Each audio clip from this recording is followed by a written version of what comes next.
Atkrituma apsaimniekošanas uzņēmumam Sijā Zoo aizvadītais gads bija notikumiem bagāts. Tajā tika pabeigti vairāki projekti. Turpinot attīstību, nesen notikušajā dalībnieku sapulcē tika pieņemts lēmums par Sijā AP Kaudzītes reorganizācijas uzsākšanu, pievienojot to Zoo. Mēs vēlamies izveidot Vidzemē vienotu atkritumu apsaimniekošanas sistēmu, kur ikvienam Vidzemes iedzīvotājam šajā atkrituma apsaimniekošanas sistēmā nav būtiskas atšķirības starp to, kā atkritums apsaimnieko viens vai otrs novads.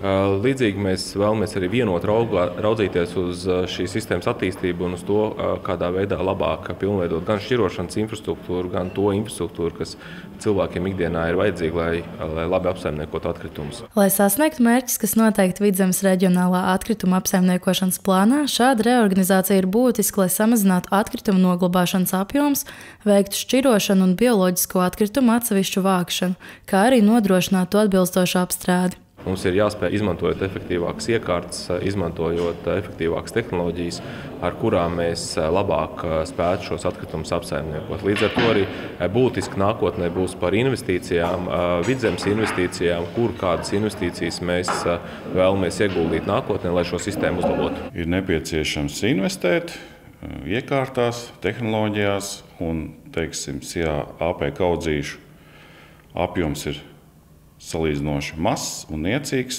un iekārtu izmaksas uz 1 tonu var sastādīt lielas summas. Līdz ar to vērtīgāk ir apvienot spēkus kopā, panākt kopīgus apjomus un ar tiem apjomiem strādāt jēgpilni.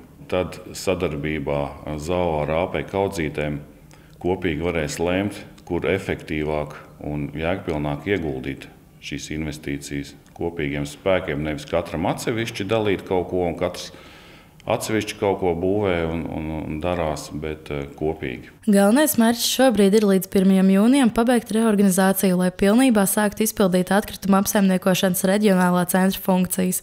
Tā rezultātā reģionā būs viens apsaimniekotājs, kuram būs 2 poligoni. Iedzīvotājiem nemainās atkrituma apsaimniekotāji, viņiem ir tieši tie paši, kas līdz šim.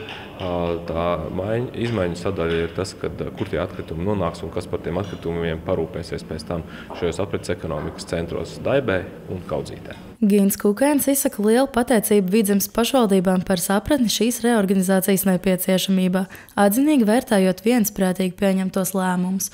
Elis Ragaušs, Reinis Žagariņš, Vidzemes televīzija.